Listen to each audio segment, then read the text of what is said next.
Just for the first night, I was out here, really didn't know where to go, who to turn to, and I just remember it was raining, it was miserable out here, and I just cut across. My plan was to stay at church, then I seen there was buildings going down, so I went ahead and went through the fence, and I seen they were building these houses in construction, so I remember going in thinking, should I do it, should I not, but when you're cold, you're freezing, you know what to do, where to go. Basically at that moment, I really didn't care what happened as long as I kept warm.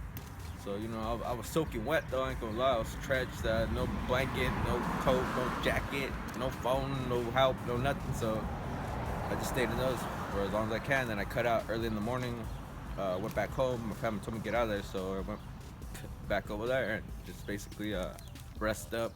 Got out of there, the crew came and ran me out. But I mean, they didn't see who it was. I got out of there real fast. And then I just kept going back and forth to these.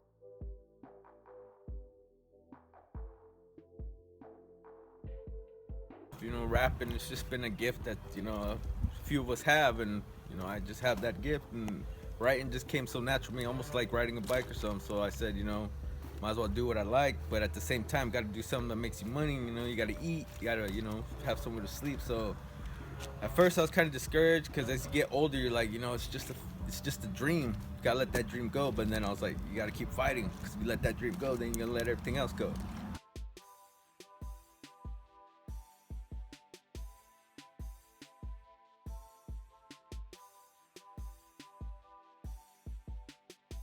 And this is what I do. I just post up right here and just try to get a peace of mind, because everywhere else is just hectic, and this is where I kill everything. And so this is a spot where I'm able, to be myself for whatever I can get, a few seconds, minutes, whatever it is, and then I'm out of here, and then I just go about my day. Yeah, so this is another spot where I found a few of the homeless at, where I basically chilled out with them. They're right here. There's a guy right here, a guy right there, another guy sleeping in front of the building, and we were just posted here. I posted up for probably the weekend, maybe a day. Basically, there's no spot for us to go, so we just bounce out of here. So, what do the police tell you exactly? I mean, what do they recommend you guys do? They're saying go to the shelter over there. That closes down at 5. Obviously, they haven't been homeless in their life, but that ain't a shelter. What are the other complaints that homeless people have in this town that with the police? I mean, what exactly do they squabble with them about? When you post up, more and more of them come. So you gotta find an area that's isolated, hidden away, because the cops really don't want you out in the open, because they feel if you're out in the open, then more of them are gonna come, and the people don't like to see that with their kids and whatnot. Just a shame there's nowhere for the homeless to go. Yeah, so this is another spot, where they come sleep at. I never myself slept here. I've seen them, just go over here, and then, cops forcing everybody out. So, you probably catch like maybe an hour, 2 hours sleep. But this is another spot I've seen them sleep. They sleep basically, we sleep basically anywhere we can. I noticed there's a lot of homeless out here, and I was like, how did they do it? How did they sleep so peaceful? And when I cut through this alley, I seen about 2 or 3 just posted in the right there, crashed out. And as City Hall's right here, so I was like, man, even right here in front of City Hall, they passed out, and here I am rolling around, stressed out of my, my mind, and I can't even get, no sleep, no nothing. And I pass by, and they're just like, it's whatever, they pass out where they have to. This is another spot, and I just found that amazing. Like, how do they do it? The homeless community, they really make use of these areas that are completely removed from public visibility. They take advantage of the alleys, any alcoves that they can. Yeah. So I mean, they really are using their mind to their maximum abilities in terms of finding an actual place to sleep that is in a secretive location, right? Exactly. Yeah.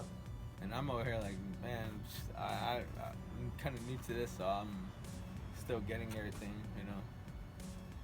So yeah. since that time, you've been able to pick up that ability to find which places to sleep at where you're not going to be bothered by the police and harassed by random people, right? Yeah, basically.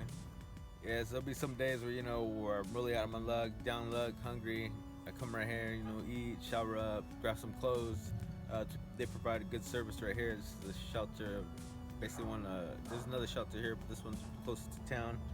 And basically, I come right here, do what I gotta do, and then get out. From what you've seen, though, your general perception of coming over here and seeing people helping out? I mean, do they overall like the place? I mean, are they fond of it? What kind of relations do they have coming over here? Everybody likes coming here. I noticed they adapt real good right here, and they really do help you out. If you're sick or whatever, you know, they'll take care of you, get you what you need. So you're able to eat over here, clothe yourself, take a shower, and what other services have you been able to take advantage of? You know, they got church services. They got. I heard they provide a lot of stuff for you. If you're willing to get treatment, they'll literally drive you over there and drop you off at a rehabilitation center.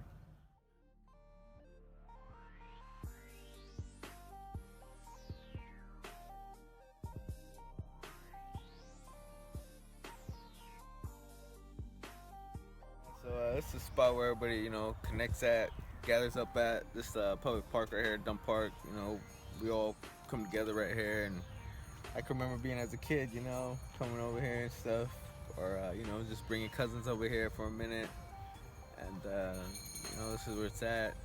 I hit the street, I never thought I'd be out here, you know, just chilling and shit. Before I used to come out here at Lamp all the time, you know, bullshit, take off, go back to work or whatever, and you know, wherever I work at, I still come over here once in a while on my breaks, you know, see what's up. But yeah, this is a spot right here where we all chill, and this is where I come at now and kick back and try to follow, you know, the rules of the game, see how they go about it, where they sleep at, how they get their days going, and you know, this is where I'm at. So what are your memories of Dump Park back in the 90s when you were a kid? I mean, chasing girls, playing ball over here. I remember they had a big old skate ramp right here. We always come here when we were youngsters, man. I have probably like 9, 10 of us used to roam out here. Some of my closest friends, you know, moved away, passed away, or whatever, wherever they're at, you know. But we always come together.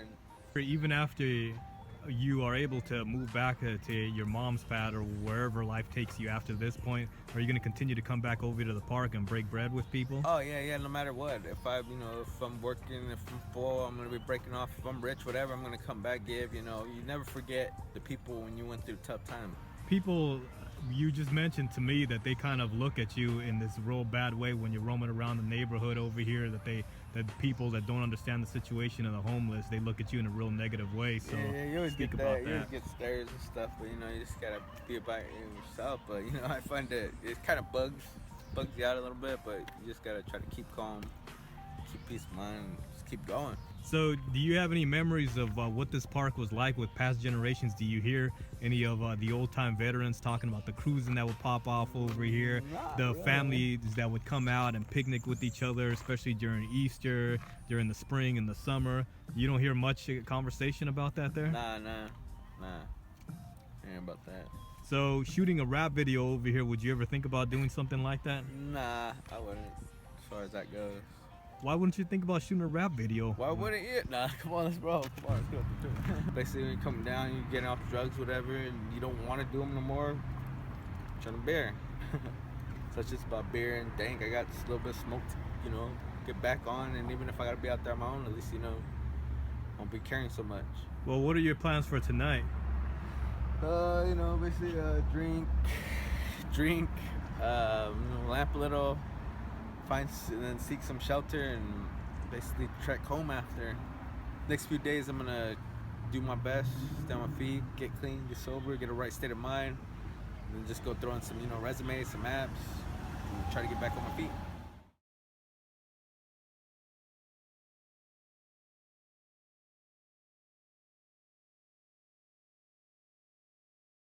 We see a bunch of these goddamn houses all over the place. There's a bunch of out-of-towners. We don't recognize people. The culture has changed. People ain't as close as they used to be. Drugs came in. It destroyed a whole lot of people's lives. I mean, go ahead and speak about that, Jay. Before, I never thought the town would have changed much, or, you know, no one would ever expect expansion, growth, whatever. But now you got a lot of people from out of town where it's hard for them to make a living out there. Well, actually not a living, but the cost of you know, renting out homes is like basically skyrocketing.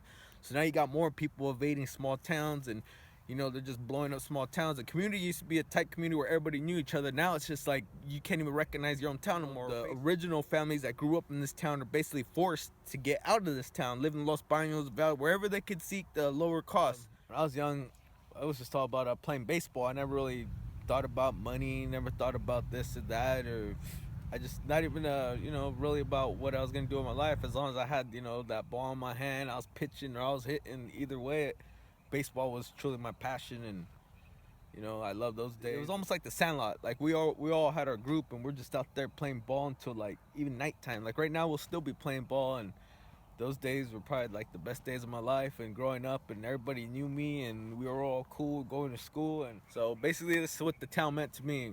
I mean, man, this is what it was. This is what you see around here. It's just, you know, nature. It's just all open. That's what I love about it. When I was little, you go around town, this is how it all was. No developments going down, nothing being ripped up, you know, tore up, nothing like that. It was just all open field, and you can see why people love being out here. It's just, you get a peace of mind. But now as the town's expanding, they're fortunately taking out places like this, and it's just hard to recognize the town anymore. It's getting bigger, growth's getting bigger. There ain't no scenes like this no more. You gotta come way out here now. But I bet you in about maybe by next year they're gonna already start tearing up around here too. But yeah, I love this is the part right here that I remember the most as a kid, you know, running through places like this, having fun with my friends, you know.